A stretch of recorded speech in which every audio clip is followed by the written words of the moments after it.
Nze Selector Williams live Uganda. Tuli ku the music zone nga bulijjo, talking creative and performing arts, giving a bigger percentage to music.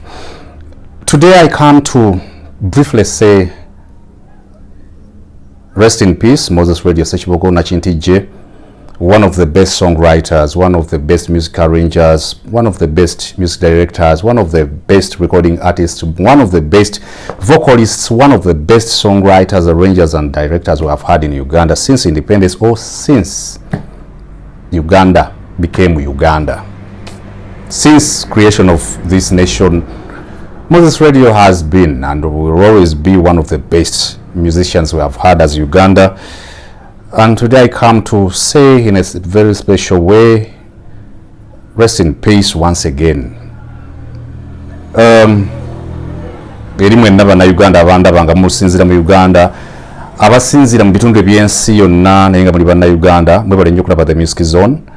Naye kitalo nnyo, kitalo ddala eky'omuyimbi omu ku bayimbi of course Uganda bebadde nabo nga tebakoma kuyimba, tebakoma ku performance yokka naddala ku bikwatagana creative and performing arts, nga agenda awandika ennyimba azisengeka aziteekateeka. Kibi nnyo nti ebiseera bisinga abantu boogerako bamaze genda, naye Moses Radio definitely me personally bwe yali akyali mulamu nali mwogerako as one of the best. Nzijukira olumu bwe nabanga musanze nga mukatuliki nyina kendeeta ngenda kwokya tune mukatuliki ngenda kukuba tune ojja kutya. One time bwe bakola juice yangamba naye ngenda kukuba tune njagala osoko juulireko. Nali olusi lwe nabanga nvuga around machine nga bemusanga muka open roof kabwe kali ntera mugamba swaba agamba mukatuliki, so nempuliriza juice mu ku waliwo supermarket eri around machine court.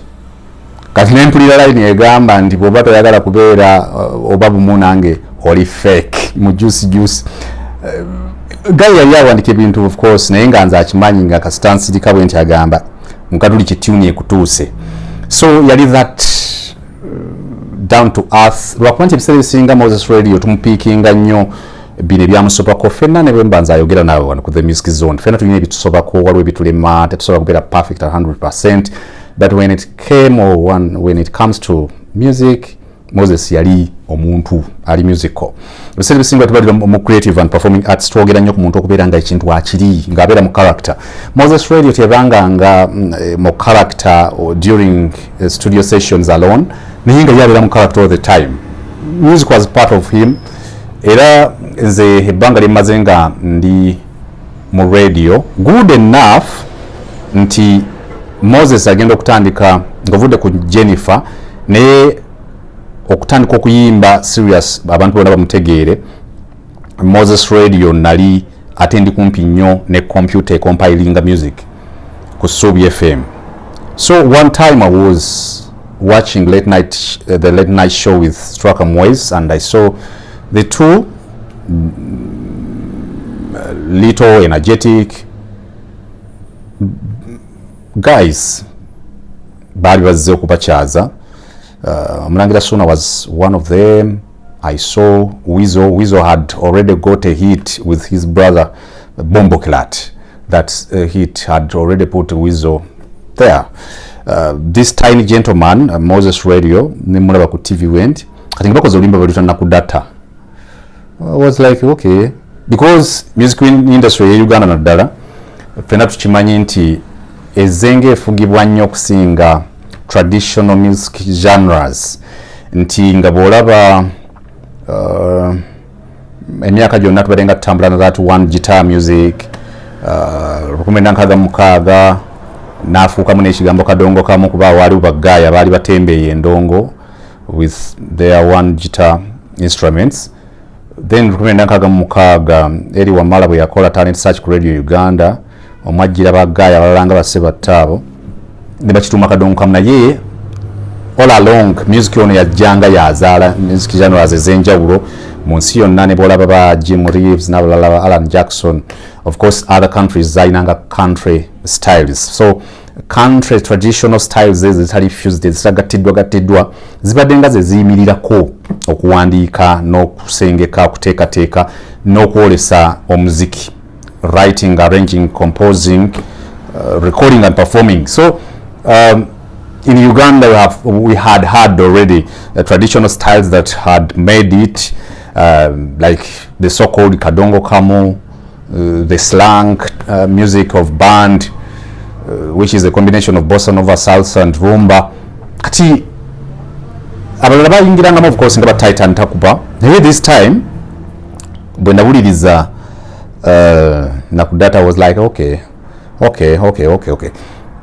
I went back kubanga nali ndi production ebiseera ebyo nabakuliza ebidongo, because normally for me when a song is released I go into details of how the snare was struck, how the bass line, how the ballads, the warm part, I was like okay, nigayona inamu that funny voice, an awkward voice, a strange voice that is sweet. Moses natandika atyo. 2008 definitely omukulu Ahmed Bogere Masembe bwe baggulawo Subi FM, I was in production most of the time. One time I got a call of wale bana bagali bagala kuleta awo enyimba zaabwe. Yali responsible for music yali Moses K is the guy who is in yali akuba nyondo za mu Ange omo. Moses K is ono Moseso. Kati me, who was more of a production person, I got chances of listening to many songs many times, and most of the songs that I would listen to were the songs of Good Life then. I listened to Nakudata several times. Later on, these guys released Bread and Butter. Actually, I think before Bread and Butter, they released Nyambura, bringing the bass line of Sigbon Simira, putting it in another Afro pop song. Nyambura is one of the best Afro pops Uganda has had and will always have. Most of the time, but we're talking about music away from talking music as an entertainment tool, talking music as a creative product, there is talking music going into details of music. So Moses Radio is one of the artists in Uganda that has always taken me into going in depth of music. The Oyuga Yawandikanga lines, when I listened to Nyambura, I was like, hey, yes, to tumanyi bagai bana bali traditional with salsa, rumba and bossa nova. Na you know guy nga mwana wa kabi. Well, guy wange, who was the program's manager then at Subi FM, Julius K. So I'm trying to kind of paint a picture out of myself to put it before you of how I felt, how I still now feel about the late Moses Radio Sechibogo Nachintije. This guy was unique, and their combination with Douglas Chari Chakabi man. So then taniko goberera Moses Radio gwengamiti awumulemiremba nti wiki eno yonna last week tubadde tujukira Moses Radio in a very special way. So Bread and Butter came. Guy yayimba lines. And I'm not saying this just because I'm saying rest in peace Moses Radio. I've always said it, like I say it and I will continue to say it, that Chameleon is one of the best, is one of the icons, African icons musically. So Moses yatukubendongo. Any music compiler, any music scheduler, any music selector will tell you that in the last 15 years, Moses and Good Life entirely are the people who have kept our work easier, simpler. Because Wabiranga, we used to do a 21 countdown, which was originally done by Julius K at Subi FM. Later on, I picked it on. But Wabanga call a playlist here countdown. Wabanga sure. Moses Radio definitely, and a colleague of Good Life, that is Douglas Mayanja, bajakuwa a tune.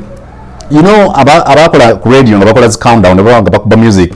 Bajakubuli, and if we try to compiling the music, I need a song, when the take up playlist, I need a song that is playing on air or during my show, and I can be on my feet foot buli bembeera on my feet buli bembeera mu show nga nkupa ennyimba nga ntudde, it means sifunye kinteeka abandi abangako nga nkola ku ssuubi.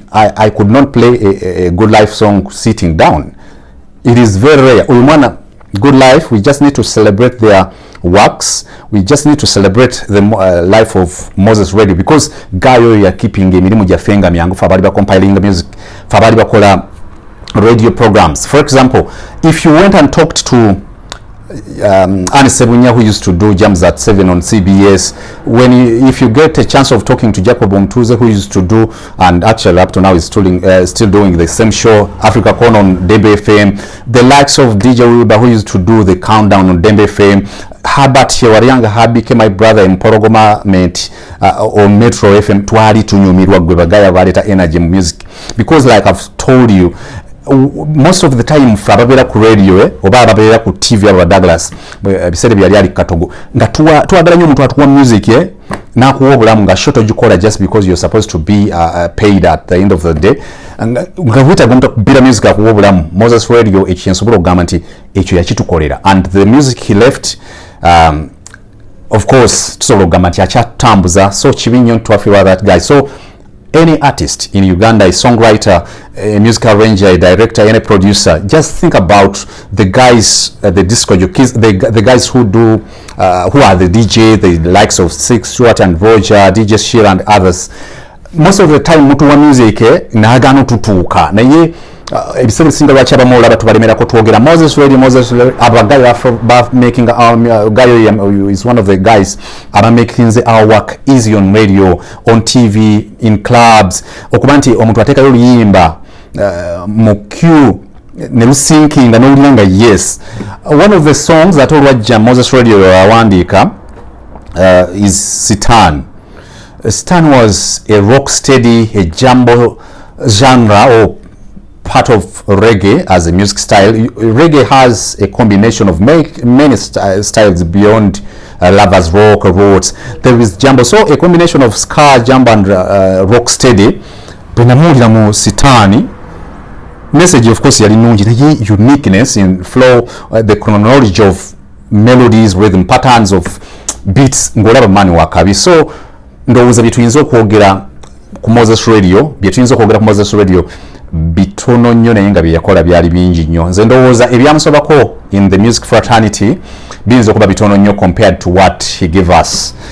Lwaki kwetwogerako, of course it is not that there wasn't any contribution by Douglas Mayanja. Douglas Mayanja definitely also put a huge contribution onto the good life, but it is so bad that Moses Radio left. Ate ndowooza twekanga nga twerabidde nnyo Douglas, but equally Douglas contributed onto the good life as a duo. Naye I come today on camera to say rest in peace and thank you very much Moses Radio, even if you are in absentia now. Thank you very much for the songs you wrote. Thank you very much for whatever you contributed onto this fraternity of music as a whole in Uganda. N'abalala bonna abakola naye definitely, the likes of Washington, all the producers abakola naye, abalala bonna abapartneringa naye, abacollaboratinga naye, but gist is this guy was a genius. Tesola gamanti waliyo balala abalina byebakoze naye when it comes to Moses Radio is one of the best when it comes to being a recording artist, one of the best when it comes to performance, one of the best when it comes to writing, arranging and composing songs. So too bad that the guy is gone. Mandibasimo Genze, we seem to be appreciating when the guy is no longer breathing. Naye, it remains to be that at the end of the day we have to keep doing the talks about his best works. Moses Radio, when it comes to vocals, bwenamuwulirizanga nga mpulira omuntu alina more than a layer of a voice or a tone. Moses ya picking anga lines zenga baba attack ye. Abasinga betwina one of the vocalists we have in Uganda have that one tone, one line of a voice. Naye Moses yali ayimba with 3 or 4 layers of a voice. I don't know how it used to work out. a combination of his diaphragm, lungs and the voice box simanyi bwe byazanyanga naye nga Guy ayimba oluyimba lwandilowooza nti luyina a chromatic or a minor scale later at home at your table n'alufuula simple. For example, Nkwagala is one of those songs Moses Radio did n'alusimplifying naye nga ate luzibu nnyo.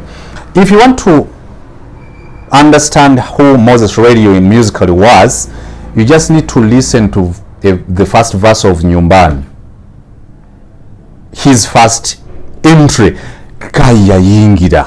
On this set I will be bringing people narrating stories regarding Moses Radio as a music genius, as a vocalist. Nja kuleta bajami Kaicha, kati Jami Kaicha ye nze kyesobola kuyimba ye mugambe nyimbira verse eno yakiyimbe kati nkulage ti Moses Radio was that person that could trigger goosebumps nezijja ng'omwana ayimbye. Moses Radio alina oluyimba nyingi, of course, ntunga nyingi kuku, sweeter than kuku banange. There is bayimba ne Desire Luzinda, waliwo oluyimba baluyita luyimba dudu. Actually bwe tunaba tuwandiika ebitabo bya music of Uganda, I think Moses Radio will be written about as a king of many music genres in Uganda. Yes, definitely, like people like Moses Radio, Jose Chameleon, kubanga okubeera a unique person or an icon for a music genre or in a section of art, olina okubanga olina a generation gye waleeta and a period of time gye wa driving nga gwofuga art. Moses Radio yatuuka ekiseera nga fe atusanyusa abakolanga zi countdown nga aleeta oluyimba nonogamba naye ate kati yatubye. Moses Radio yafulumyanga ennyimba n'abeera n'ennyimba ku countdown, ennyimba nga nnya Born nga Good Life ninga ogamba bansose luno banzeeko luno. So it is just the first episode of Moses Radio. Like I said, on this platform we shall take time to celebrate Ugandan music artists, music icons, music celebrities or personalities abalina bye bakoze ne bakatemba maybe later on tujja baleeta. We are still in the middle of Bobi Wine as a music artist, and now we are kind of taking on Moses Radio, and later on be going into a Jose Chameleon kind of an artist that Uganda has had since independence. Now here Moses Radio, I come particularly to say thank you very much entirely the Good Life duo and ayaba inanga ne team jibakola nabo. Thank you very much to Moses Radio. Thank you to Douglas Mayanja okuba nti mwakola that thing.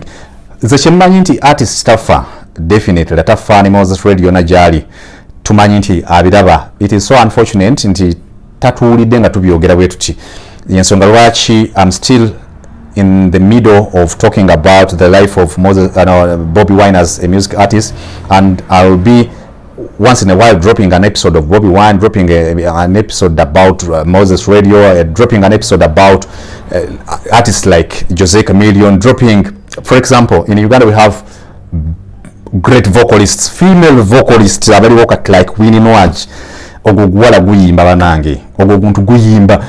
I was on a trip with Johnny Kand, we were like Winnie Nwaj is one of the best. So we need to talk good about these artists when they are still existing. When you listen to Roma Namakola, you'll be like banange chika. And it is so unfortunate that on mainstream or traditional televisions we don't have enough time just because of the programming style, the way the programs are segmented. Sometimes you can't talk at length about many artists, talking good about them. Now here, at least on channels like these ones, we'll be able to kind of bring out those unique bits of artists as a tasola creator, other than all the time bringing the negativity about them. So I am Selector Williams, Live Uganda, having this first episode about Moses Radio.